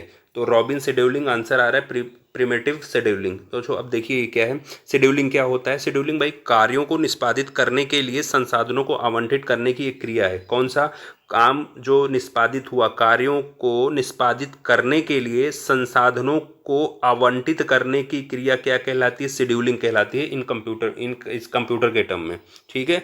अब देखो ये तो हो गया शेड्यूलिंग। अब देखिए प्रीमेटिव शेड्यूलिंग क्या होता है? प्रीमेटिव शेड्यूलिंग एक ऐसा तरीका है जिसमें कार्यों को उनके प्राथमिकताओं के आधार पर सौंपा जाता है। तो प्रिमिटिव शेड्यूलिंग क्या होता है? एक ऐसा तरीका है जिसमें काम को उनकी प्राथमिकताओं के आधार पर सौंपा जाता है कि कौन सा काम पहले होगा उसके बाद कौन सा होगा। तो ध्यान रखना, प्रिमिटिव नया टर्म है, अच्छा टर्म है, तो आपको प्रिपेयर करना है, ठीक है।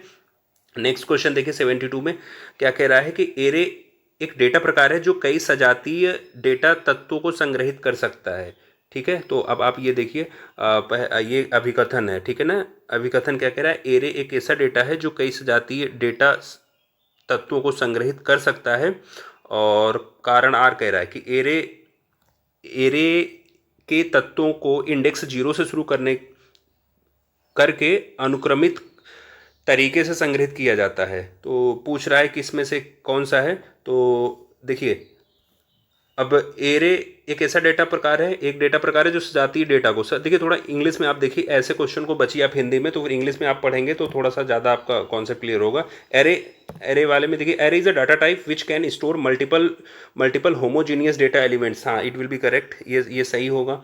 और सेकेंड देखिए क्या कह रहे हैं, कारण में elements of array are stored in an indexed manner starting with index 0, तो ये भी सही है, रीज़न आर भी सही है। तो ये दोनों सही हैं, ठीक है। और लेकिन ये चीज़ नहीं सही कि आर एक ही सही व्याख्या करता है, वो चीज़ नहीं सही है, लेकिन पॉइंट दोनों सही हैं, ठीक है। ध्यान ये रखना है, कथन भी सही है, कारण भी सही है, लेकिन आर जो है वो एक ही सही व्याख्या नहीं करता है। नेक्स्ट क्वेश्चन पे चलते हैं, 73 पे। क्वेश्चन क्या है कि चुंबकीय मैग्नेटिक डिस्क का भंडारण क्षमता किस पे निर्भर नहीं करती। तो ऑप्शन आ रहा है, जो भी रहा होगा ऑप्शन, ऑप्शन में क्या है, speed of the disk, disk की गति पर निर्भर नहीं करता है। तो फिर निर्भर किस पे करता है। चुंबकीय जो मैग्नेटिक डिस्क है, मैग्नेटिक डिस्क की भंडारण क्षमता डेटा डेंसिटी पर निर्भर करती है, ठीक है ना। कैसे, आप देखो, डेटा डेंसिटी के अलावा भी प्लेटर की संख्या पर, रीड राइट हेड पर, इन सब सारी चीज़ों पे निर्भर करती है, ठीक है। मैग्नेटिक टेप की भंडारण क्षमता, डेटा डेंसिटी जिसको घनत्व कहते हो, या प्लेटर की संख्या, रीड राइट हेड पर भी निर्भर करती है। क्या, मैग्नेटिक डिस्क की क्षमता, और स्पीड ऑफ द डिस्क पे निर्भर नहीं करती। अब देखिए नेक्स्ट क्वेश्चन है, जब मेल सर्वर को अन्य मेल सर्वरों पे भेजा जाता है तो ये क्या बन जाता है। तो ये SMTP, simple mail transfer protocol बन जाता है। क्या, जब मेल सर्वर को दूसरे मेल सर्वर पर भेजा जाता है। हम लोग पिछले पेपर में भी डिस्कस किए थे इसको। 75 में देखें, निम्नलिखित में से कौन सा IC internet control message protocol के संबंध में सही नहीं है, मान्य नहीं है। तो कह रहा है कि इनकरेक्ट पार्ट टाइप 6, तो जो भी है ये सही नहीं रहा होगा। फिलहाल देखते हैं ये क्या है। ये एक नेटवर्क प्रोटोकॉल है, ठीक है ना। ICMP क्या है, ये एक इंटरनेट प्रोटोकॉल है जिसका उपयोग नेटवर्क डिवाइस त्रुटियों को साझा करने के लिए करते हैं हम लोग, ठीक है। तो इंटरनेट पाथ टाइप C। अब देखिए नेक्स्ट क्वेश्चन है, निम्नलिखित में से कौन सी संदेश की अखंडता इंटीग्रिटी को सत्यापित करने के लिए प्रयोग की जाने वाली तकनीकी को संदर्भित करता है। तो उसको मैसेज डाइजेस्ट कहते हैं। तो आप देखते हैं ये क्या है। संदेश मैसेज डाइजेस्ट का उपयोग ये सत्यापित करने के लिए किया जाता है कि मैसेज या डेटा के साथ कोई छेड़छाड़ तो नहीं की गई है। मैसेज डाइजेस्ट का प्रयोग क्यों करते हैं, इसका उपयोग ये सत्यापित करने के लिए किया जाता है कि मैसेज या जो भी डेटा है उसके साथ कोई छेड़छाड़ तो नहीं की गई है। और इसे हैश वैल्यू भी कहते हैं। क्या कहते हैं, हैश वैल्यू, ठीक है। नेक्स्ट क्वेश्चन देखते हैं, निम्नलिखित में से कौन सा ऑनलाइन वातावरण और डिजिटल मीडिया प्लेटफॉर्म से संबंधित उचित नैतिक व्यवहार की खोज को संदर्भित करता है। तो उसको साइबर एथिक्स कहते हैं। क्या कहते हैं, साइबर एथिक्स। अब देखिए, ऑनलाइन दुनिया में नैतिक व्यवहार के नियम और सिद्धांत को ही साइबर एथिक्स कहते हैं। क्या कहते हैं, ऑनलाइन दुनिया में नैतिक व्यवहार के नियम और सिद्धांत को ही हम साइबर एथिक्स कहते हैं। नेक्स्ट क्वेश्चन है, निम्नलिखित में से किसका तात्पर्य किसी के विचार या आविष्कार को चुराना या फिर उसे अपने लाभ के लिए उपयोग करना नहीं है।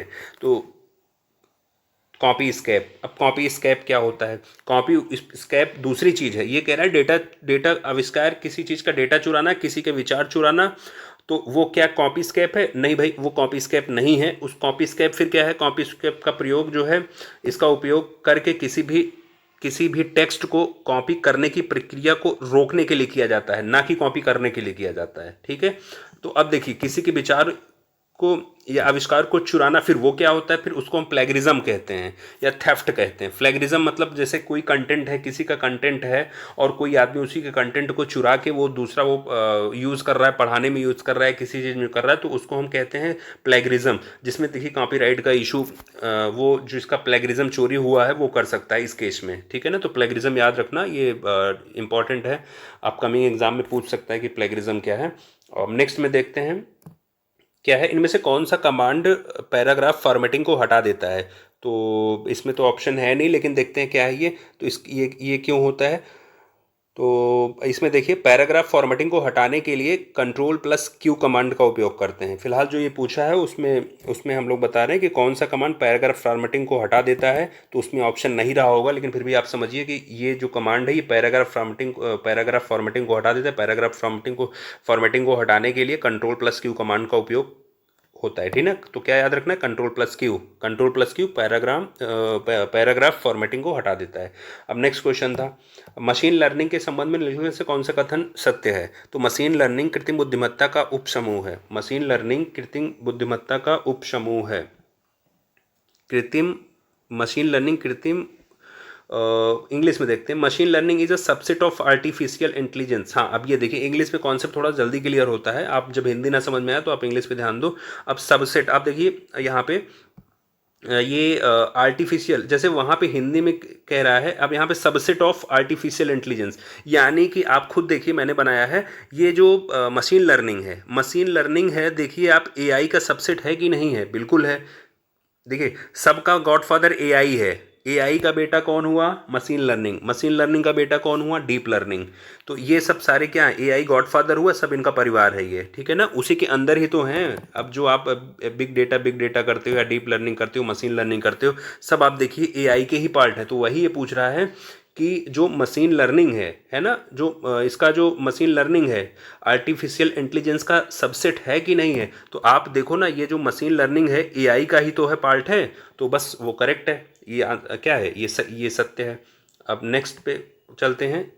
ये वो पेपर कंप्लीट हो गया। अब हमारा अगला पेपर कौन सा है, अगला पेपर है नेत्र परीक्षण अधिकारी का, ठीक है ना। ये पेपर कब हुआ था, ये पेपर हुआ था 19 जनवरी 2025 को, ठीक है। अब देखते हैं क्वेश्चन में क्या है। तो यहाँ पे देखिए सबसे पहले एल्गोरिथम, एल्गोरिथम क्या है भाई, सबको पता है। किसी एल्गोरिथम क्या है, चरणों का एक अनुक्रम है जो बताता है किसी विशेष लक्ष्य या प्रक्रिया को कैसे प्राप्त करना है, ठीक है। तो अब इसको इजी वे में आप क्या, step by step doing something, ये आपका क्या है एल्गोरिथम। अब प्रक्रिया क्या है, प्रोसीजर, प्रोसीजर क्या होता है, प्रोसीजर प्रक्रिया एक ऐसी प्रक्रिया का वर्णन करता है जहाँ प्रत्येक चरण पूर्वानुमानित तरीके से स्थिति को बदलता है। अब इंग्लिश में देख लीजिए, जैसे अगर नहीं आ रहा है तो आप देखिए प्रोसीजर, प्रोसीजर को मैच किससे किया गया है, सी से। तो आप सी का देखो, सी क्या है, describes a process where each step changes the state in a predictable manner, predictable manner. तो ध्यान रखना है आपको, क्या प्रिडिक्टेबल, पूर्वानुमानित, जिसको आप प्रिडिक्ट करते हो उस तरीके से व्यवस्थित, उस तरीके से स्थिति को बदलता है। अब देखिए क्या है अमूर्तन। तो ये अमूर्तन आप हिंदी में ना ध्यान देके अब्स्ट्रैक्शन ध्यान देंगे तो ज़्यादा ठीक रहेगा। तो अब्स्ट्रैक्शन क्या है, अब्स्ट्रैक्शन, तो अब्स्ट्रैक्शन क्या है, a process of simplifying complex concept by removing unnecessary details, यानी कि अनावश्यक विवरणों को हटाकर जटिल अवधारणाओं को सरल बनाने की प्रक्रिया ही क्या है, आपका अब्स्ट्रैक्शन। भाई जो कठिन है ना उसको सरल बनाना, ठीक है, जो कठिन है उसको सरल बनाना। अब कंप्यूटर विज्ञान क्या है, तो ये इजी है, आप सूचना प्रक्रियाओं का अध्ययन, यानी कि the study of information process will be known as computer विज्ञान, will be known as computer science. तो ये हो गया। अब थोड़ा सा इधर भी देख लीजिए क्या है, राइट साइड में प्रोसीजर क्या है, अ सेट ऑफ, प्रोसीजर में देखिए आप, a set of instructions or code that performs a specific task within a program. तो ये प्रोसीजर है। अगर प्रोसीजर आपको इसमें नहीं समझ में आया तो आप यहाँ से देख लीजिए। और अब्स्ट्रैक्शन क्या है, जटिल विवरणों को छिपाना और केवल आवश्यक जानकारी दिखाना। ये इजी लैंग्वेज में अगर आप देखेंगे तो यही है। अब्स्ट्रैक्शन को और इजी वे में देखोगे तो आप यही है कि बहुत जो कठिन है उसको आप छिपा देना, और जो आवश्यक जानकारी है, जो इंपॉर्टेंट है, उसको इजी वे में आप उसको शो करना, उसको दिखाना, ठीक। और प्रोसीजर क्या है, अ set of instructions or code that performed a specific task within a program, ठीक। it is known as procedure. So we are moving our next page, our next slide. So next question will be 70. So we have to match over here. So first will be throughput, so it will be match with the D option. throughput क्या है, throughput क्या है, ये वह दर जिस पर data को संसाधित या स्थानांतरित किया जा सकता है, ठीक है ना, जिसे अक्षर प्रति सेकंड बिट्स में मापा जाता है। तो थ्रूपुट का मतलब ये होता है कि किसी निश्चित समय में किसी निश्चित समय में किसी सिस्टम या प्रोसेस से गुजरने वाली डेटा का काम, डेटा या काम की मात्रा, ठीक है, थ्रूपुट होता है। थ्रूपुट का मतलब क्या होता है, फिर से देखो, किसी निश्चित समय में किसी सिस्टम या प्रोसेस से गुजरने वाला डेटा जो है, कितना डेटा निकला उसको या फिर कितना काम किया गया, काम की मात्रा, ये सब थ्रूपुट कहलाएगा आपका, जिसको आप किस में मापा जाता है, जिसको बिट्स पर सेकेंड, ठीक है ना। तो ध्यान रखना है। घड़ी की गति क्या होती है, अब घड़ी की गति, तो ये एक मैट्रिक जो समय की प्रति इकाई में कंप्यूटर द्वारा निष्पादित कार्यों की संख्या को मापता है। तो आपने कितना काम किया, कितना आपने डन हो गया, कितना भी प्रोसेस में, ठीक है। अब आप देखो क्या है पैरेलल कंप्यूटिंग, समानांतर कंप्यूटिंग। तो समानांतर कंप्यूटिंग क्या है, ये एक ऐसी विधि है जिसमें एक बड़े कार्य को छोटे छोटे उपकरणों में विभाजित करके एक साथ कई प्रोसेसर लगा दिए जाते हैं, एक साथ कई प्रोसेसर या कंप्यूटर पर किया जाता है, वही समानांतर कंप्यूटिंग है, पैरेलल कंप्यूटिंग जिसको कहते हो। तो पैरेलल कंप्यूटिंग आप समझते भी चलो, गणना को पैरेलल कंप्यूटिंग क्या है, आप देखो सेकंड का किसके साथ मैच, थर्ड का किसके साथ मैच है, बी के साथ। गणना की गति देने के लिए कार्यों को कई प्रोसेसरों में वितरित करने की प्रक्रिया क्या कहलाती है, पैरेलल कंप्यूटिंग। लेकिन आप वो वाला छोड़ के आप ये वाला एग्जांपल, ये वाला आप डेफिनेशन प्रिपेयर हो जाएगा, आपको आसानी से ध्यान रखना क्या है कि पैरेलल कंप्यूटिंग क्या है, एक ऐसी विधि है जिसमें एक बड़े कार्य को छोटे छोटे उपकरणों में विभाजित करके एक साथ कई प्रोसेसरों या कंप्यूटरों पर किया जाता है, वही आपका क्या है, पैरेलल कंप्यूटिंग। ठीक है, अब देखिए बिग ओ नोटेशन क्या है। बिग ओ नोटेशन तो ये है इनपुट आकार के संदर्भ में किसी एल्गोरिथम की क्षमता का वर्णन करने के लिए उपयोग किया जाने वाला एक ढांचा है। ठीक है, कौन सा, बिग ओ नोटेशन। और भी इजी लैंग्वेज में देखिए तो बिग ओ नोटेशन क्या है, ये जो है एक एल्गोरिथम के प्रदर्शन को समझने और उसकी तुलना करने में मदद करता है। कौन, बिग ओ नोटेशन। ठीक है, बिग ओ नोटेशन क्या करता है, एल्गोरिथम के प्रदर्शन को समझने और तुलना करने में मदद करता है। तो ये नेक्स्ट पे चलते हैं। नेक्स्ट क्वेश्चन कौन सा है कि इंटरनेट ऑफ थिंग्स IoT के संदर्भ में RFID का क्या मतलब है। तो RFID मतलब रेडियो फ्रिक्वेंसी आइडेंटिफिकेशन। ये क्या है, RFID क्या है, तो IoT में एक महत्वपूर्ण तकनीकी है, महत्वपूर्ण तकनीकी है। ये वस्तुओं को इंटरनेट से जोड़ने और डेटा को वास्तविक समय में ट्रैक करने की अनुमति देता है। ये क्या करता है, रेडियो तरंग का उपयोग करता है। ठीक है, RFID क्या है, ये IoT में, इंटरनेट ऑफ थिंग्स में एक महत्वपूर्ण तकनीकी है। ये वस्तुओं को इंटरनेट से जोड़ने और डेटा को वास्तविक समय में ट्रैक करने की अनुमति देता है। और ये किसका प्रयोग करता है, ये रेडियो तरंगों का प्रयोग करता है। अब नेक्स्ट 72 पे चलते हैं। सो नेक्स्ट क्वेश्चन, SMTP का पूरा नाम क्या है। तो भाई SMTP का पूरा नाम, what is the full form of SMTP, so it should be simple mail transfer protocol. ठीक है ना। And also we have to remember 2 points कि SMTP क्या काम करता है और POP3 क्या काम करता है। तो इसे फिर से आप रिवाइज कर लो। There are 2 points which SMTP means outgoing mail and POP3 means incoming mail.